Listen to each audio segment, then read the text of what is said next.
Bonjour. I am delighted and very honored to be here.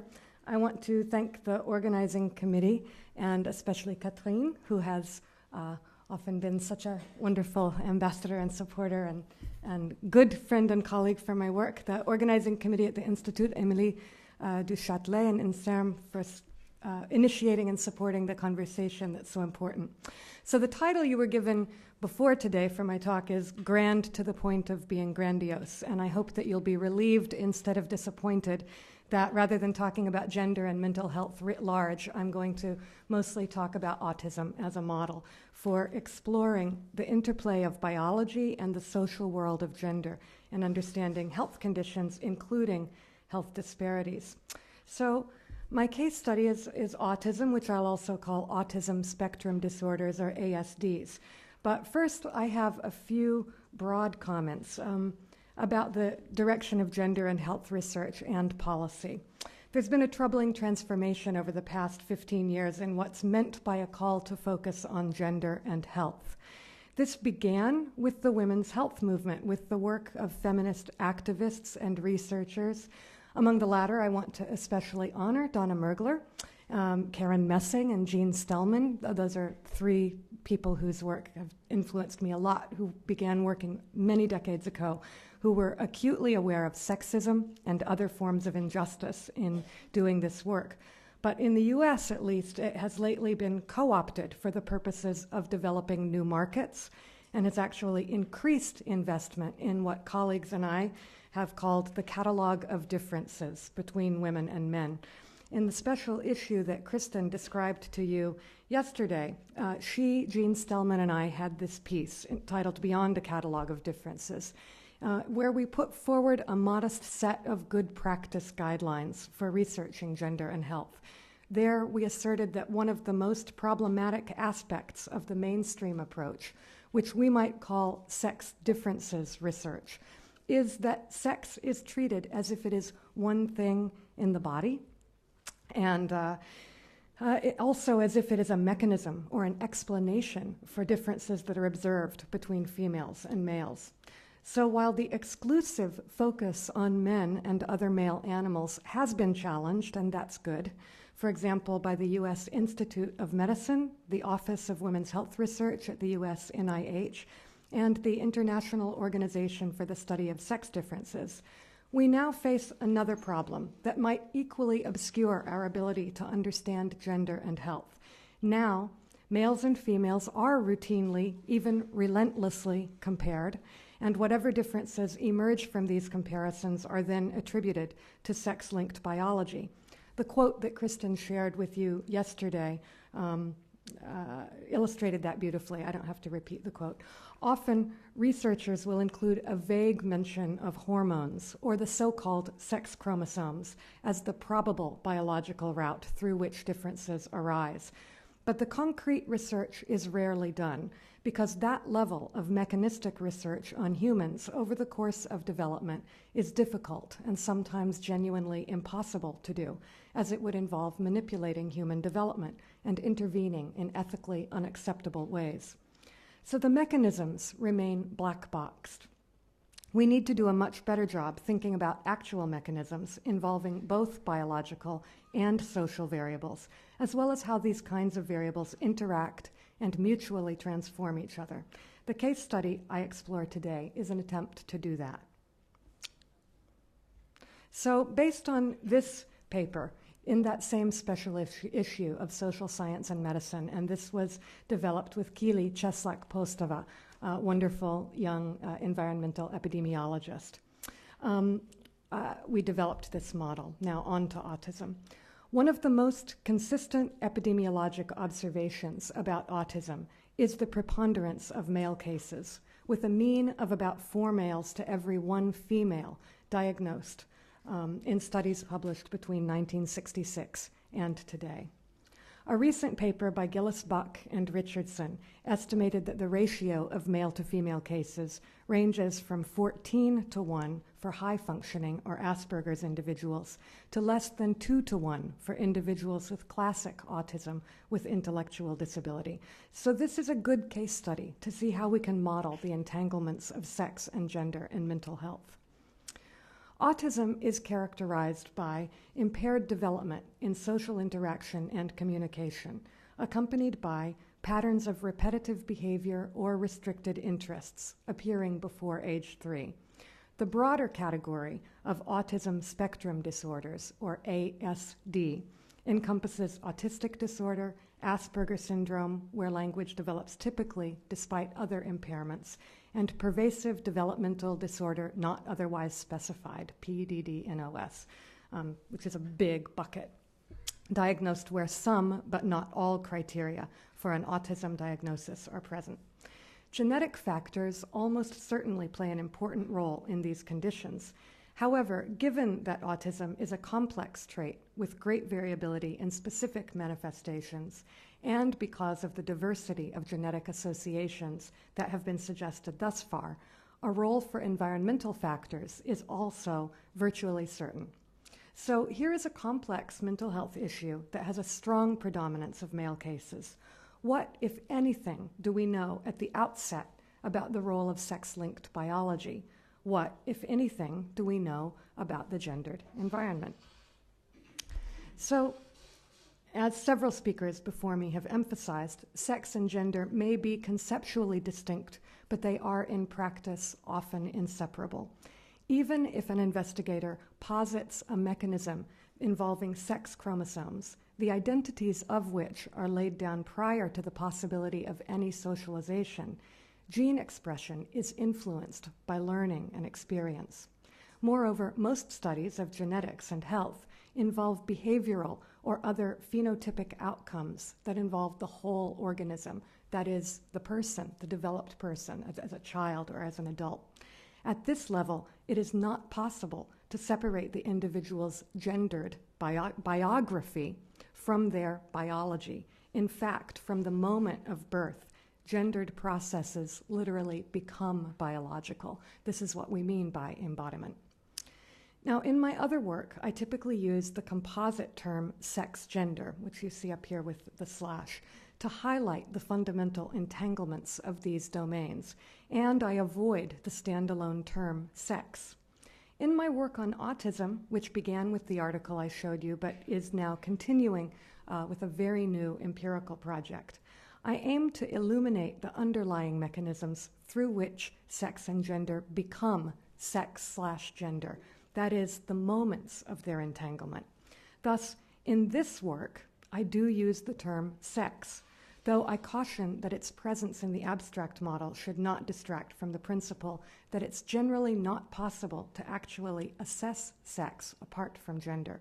And when I use the standalone term gender, I am not referring to properties of individuals. As Kristen said, gender is not in the person. Rather, I'm talking about higher order processes of interactions and norms, specifically patterns of early interaction with adults that systematically differ by the perceived sex of the child. In our basic model, we present hypothetical developmental trajectories for an infant with some underlying susceptibility for autism that may or may not eventually lead to an ASD diagnosis.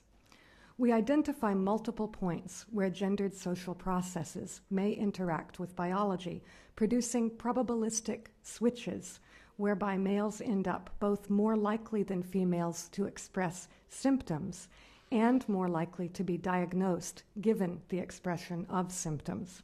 So this is not a singular developmental model of autism. Instead, it's a schema of possible developmental cascades that always involve both biological and environmental factors.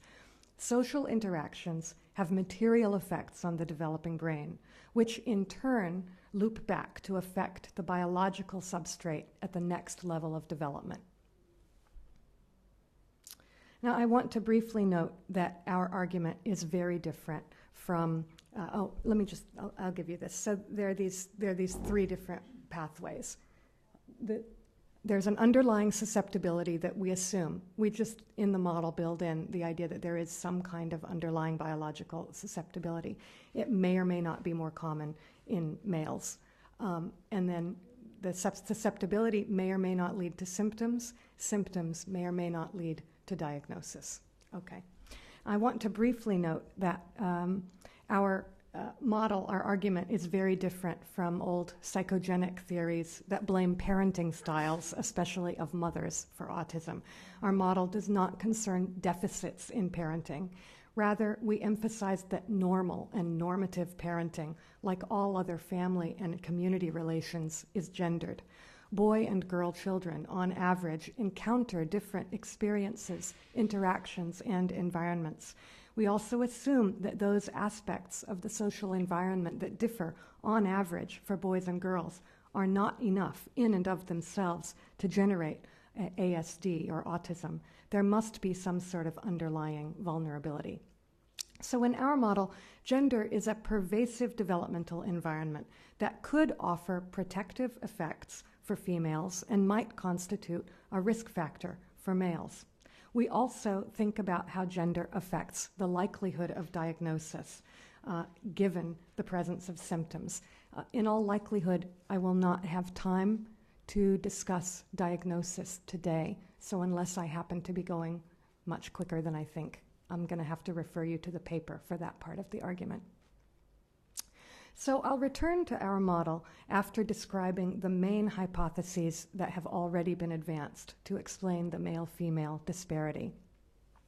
Among the most prominent is Simon Baron-Cohen's 2005 extreme male brain hypothesis, or EMB.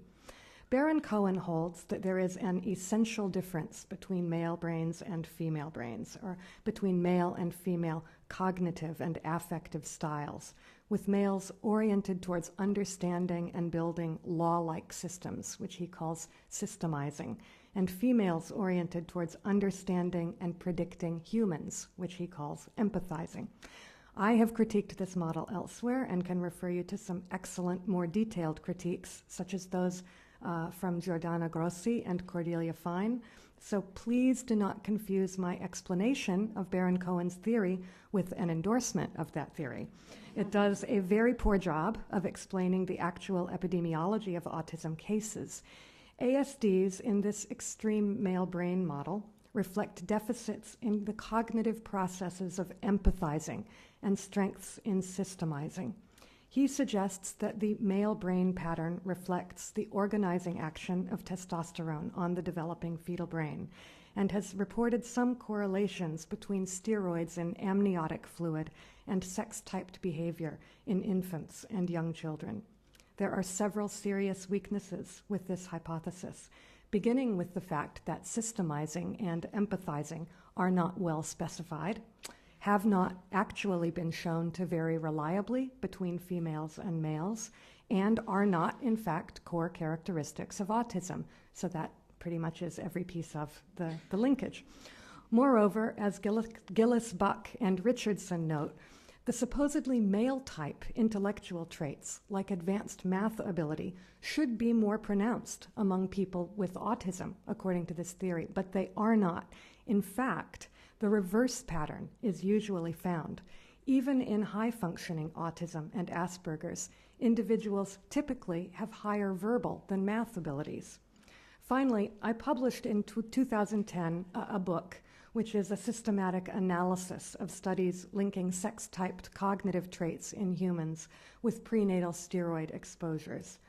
My analysis suggests that prenatal steroids probably do not make a meaningful contribution to male-female cognitive differences. That's based on an analysis of virtually every published study from the introduction of the theory and application to humans in the late 60s through the early 2000s.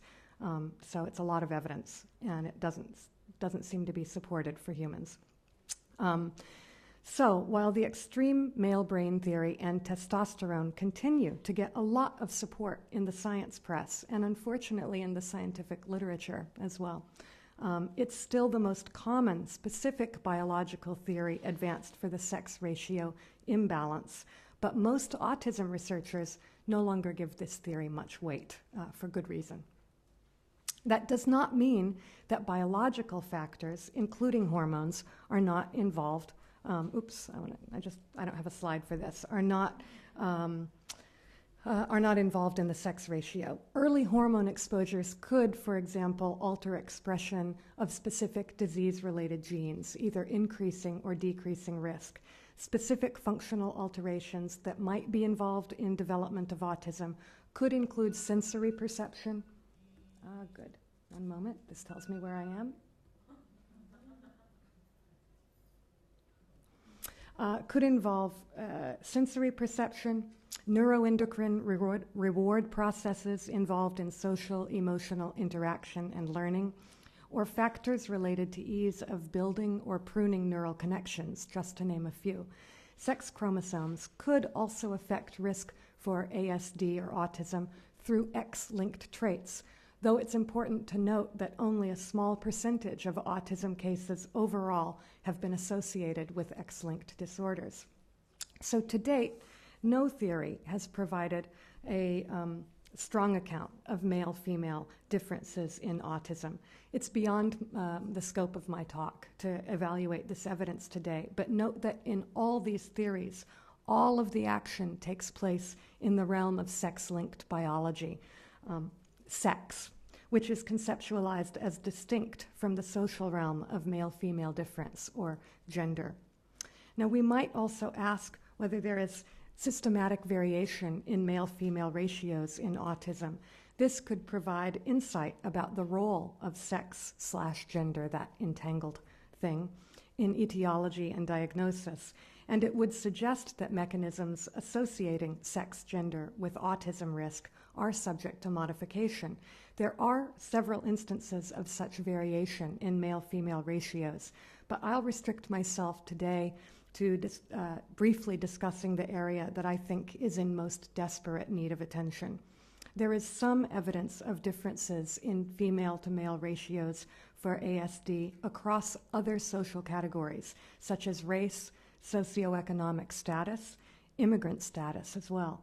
And these could reflect variation in the social structuring of gender and a corresponding impact on developmental or diagnostic processes. So let me repeat what I just said. What I'm looking at is not just male-female ratios or differences across class or race or immigrant status, but if you look and you look within one comparison at the male-female ratio across different groups, and there you see different male-female ratios for immigrant status or not, different social classes and so on, different national groups, and also different time cohorts. All of these things suggest a role for gender. Sex-linked biology would not be so likely to show the same level of variation across all of these groups. Okay. A range of studies have explored variation in autism diagnoses across single dimensions of social difference, but to my knowledge, none have yet systematically explored the roles of multiple social processes in autism risk and diagnosis.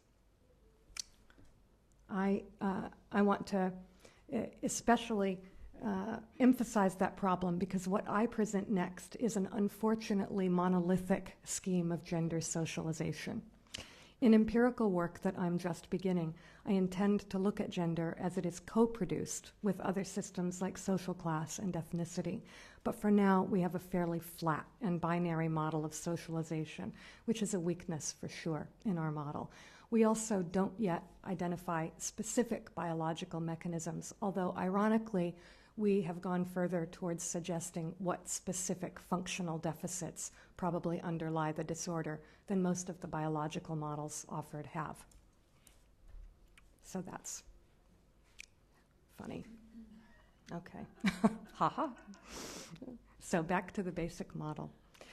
Again, we suggest 3 plausible scenarios involving the presence of initial biologically based vulnerabilities related, for example, to sensory or information processing abilities. Such vulnerabilities may or may not be sex-linked and still end up with the sex ratio imbalance. In other words, we do not assume that the biological portion of the biosocial mechanisms that lead to autism must be something about sex-linked biology. It is possible that the biological vulnerability could be equally distributed are equally present in females and males, but that autism emerges more often in males because of the way these underlying vulnerabilities interact with the gendered environment. The first scenario thus begins with vulnerabilities that are randomly distributed among males and females, and then expressed differentially as autism symptoms because of gendered socialization, resulting in increased male-female ratios. A second scenario involves vulnerabilities that are more prevalent in males, but amplified through gender socialization. So if you notice, let me just pause to show a bit. I wonder, do I have a pointer thingy? Yeah, okay. So the first pathway goes like this. If there is a random vulnerability, then where do I do it? The symptoms may be either muted or unexpressed or expressed only through gender socialization. Here, if the infant with underlying susceptibility to autism is more likely to be male, then the expression of symptoms is happening, again, only through interaction at the point of gender socialization. It's actually, I'm realizing that the model doesn't give me the cascades. I have a second slide for that. I was thinking I had it all on this one slide, but I don't. Okay, back to this. A third scenario would involve vulnerabilities that are more prevalent in males and unaffected by socialization. So that one might just go, straight through males only, bypass socialization altogether, and just end up over at diagnosis. Although it's also possible with this third scenario that the sex bias, again, could completely happen at the moment of diagnosis. There's good evidence of sex bias in diagnosis. I won't spend much time on that today, in part because there's already some good evidence of it, but it's probably not enough to completely account for the disparity. It can account for a lot of it. Okay. So gender as a pervasive developmental environment. Gender socialization occurs through interactions with other people, as well as through exposure to different physical environments, even from very young ages. Many studies have found pronounced differences in toys and physical environments of girl versus boy infants. I have a slide here, but I actually found that the internet connection doesn't work for it, so I can't show you the pink world and the blue world, but you've seen them, you know what I'm talking about. The sorts of play promoted by different toys is probably far more relevant than the color scheme anyway, and the slides emphasize the color. But the main point here is that the physical environments are indeed heavily gendered. Most of my focus, though, is on social interactions, both verbal and physical exchanges. These are shaped by factors that include characteristics of the infant, as well as the intentions, beliefs, and sensitivity of the infant's social partner. Usually, but not always, modeled as an adult. We don't know that much about children's social interactions and how they gender each other, which is really important. All of these factors are influenced by the perceived gender of the infant. Scores of studies document parents' different socialization of boys and girls, though the degree and precise domains of differential treatment remain somewhat controversial. That's the color you couldn't see. Evidence that gender socialization may be relevant for traits related to autism is found in studies of how adults communicate with infants. A recent study of 6,377 infant mother dyads from the U.S. nationally representative Early Childhood Longitudinal Study birth cohort found that verbal stimulation has a strong positive effect on infants' social, emotional, and cognitive development. It also found a small but significant bias towards mothers offering more verbal stimulation to girls than boys. In that study, I believe only quantity was looked at, but there is other evidence that the quality of interaction is important and is different also systematically.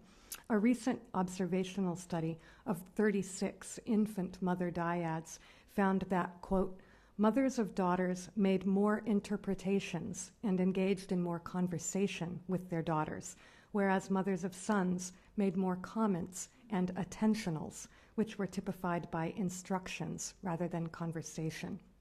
Attentionals means you're drawing the child's attention to something. You simply point something out, and it's not a back and forth exchange that involves building together an idea or moving an idea back and forth between two people.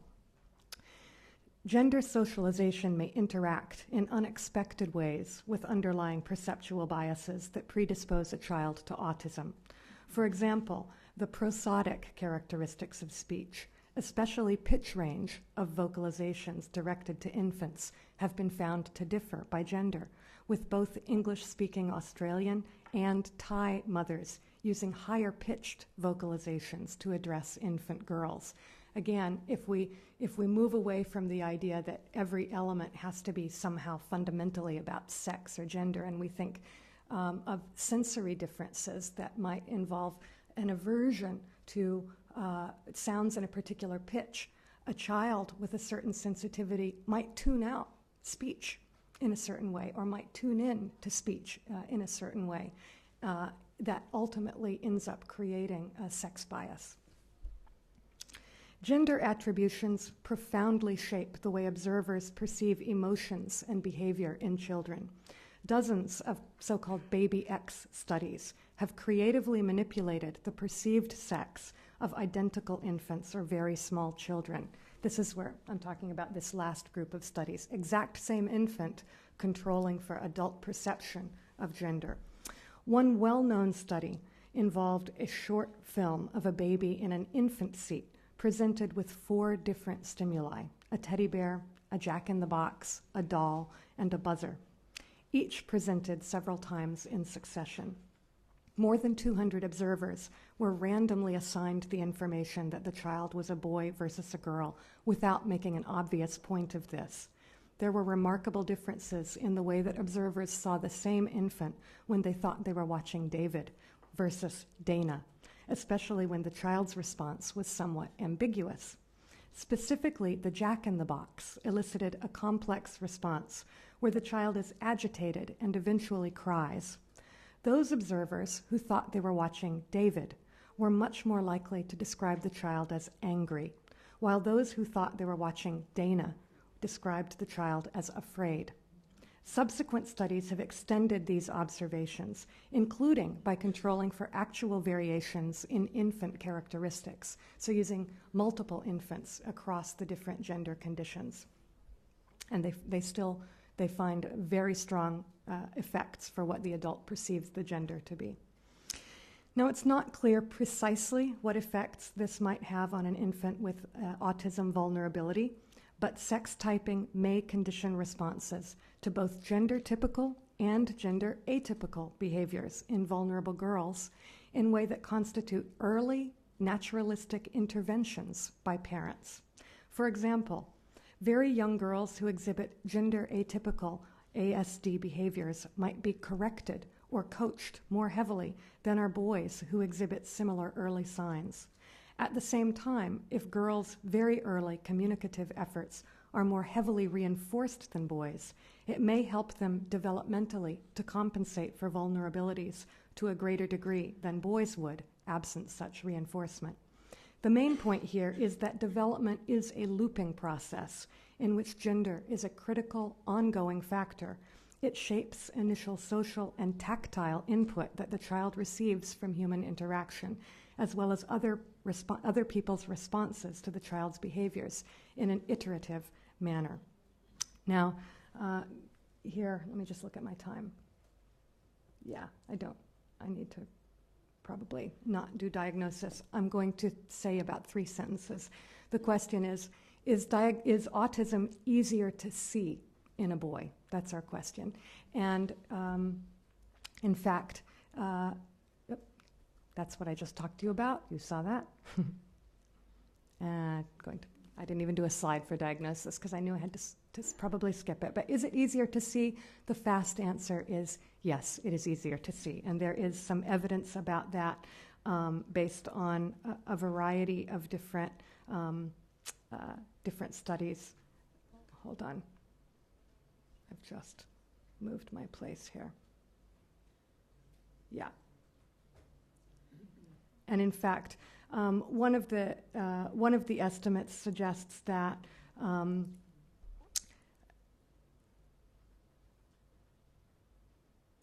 the median age of diagnosis was a half year later in girls than boys, which suggests that it takes longer for people to recognize autism in a girl than in a boy, given similar symptoms. And then there are other sibling cohort studies that show, with very similar symptoms, that girl children are, even over time, offered a different diagnosis than boys with a similar profile. That's all I'll say about that. There's more in the paper about this. So one thing that we do in this paper is actually try to estimate the cumulative effect. And here, my clip didn't work so well, but it gives you an idea, basically, that we did fancy things with formulas. We created some different formulas where we have different ratios that we use. We make the first stab at an equation that would allow us to estimate the proportion of the observed discrepancy in diagnosis of autism that might reasonably be attributed to social processes related to gender. I'm going to pause for a second to make sure the translators are caught up with me. Are you? Okay. While such estimates involve considerable speculation, it's helpful to examine a range of reasonable possibilities. Again, I don't have time to go into detail, but I want to show you one of the equations to underscore what others have said about the importance and possibility of doing quantitative work related to gender and health. So here we've defined 3 male-female ratios. MF with the subscript OBS, or observed, is the observed ratio of males to females among cases receiving diagnoses in the community. Male:female expressed, or MF subscript E, is the ratio of males to females among persons in the population who express symptoms of autism sufficient for diagnosis, irrespective of whether or not they actually receive a diagnosis. And then finally, M:(F) subscript SUS, or MS, which is not in this particular equation. They calculate they're a sequence of equations. But MFS is the ratio of males to females among persons with underlying susceptibility or vulnerability, irrespective of whether or not they eventually express symptoms. So it's 3 sets: vulnerability, symptom expression, and then diagnosis. And we can express the male-female ratio of expressed autism as a function of male-female observed autism and the fractions of males and females expressing symptoms who do in fact receive diagnoses.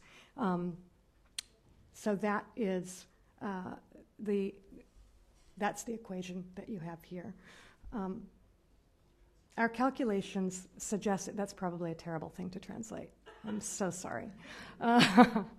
Our calculations overall suggest that the male-female ratios for underlying susceptibility to ASD could range from over 3 males to 1 female to close to 1 male to 1 female, depending on the true level of diagnostic bias and the relative effect of gendered social environment on symptom expression. And we actually used pretty conservative estimates in terms of the effect of either diagnostic bias or effective gender on expression. It has a big effect relatively quickly when you look at both of those levels.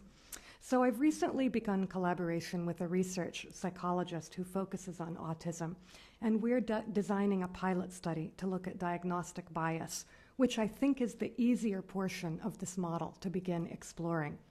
Testing the hypothesis that female gender socialization acts as a protective factor for autism, or that male gender socialization is a risk factor, will be considerably more challenging, both theoretically and logistically.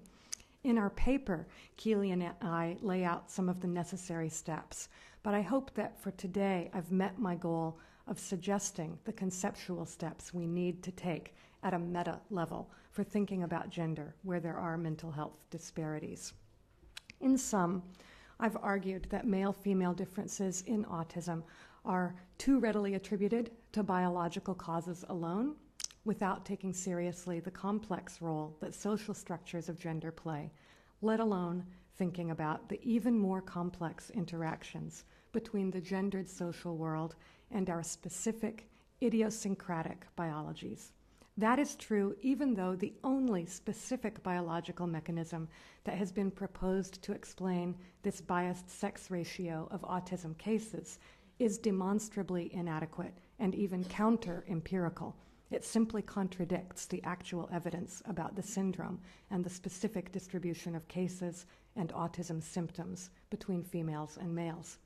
So I've offered some early speculation that suggests how we may specify the precise mechanisms through which gender may drive, or at least contribute to, these differences in autism rates.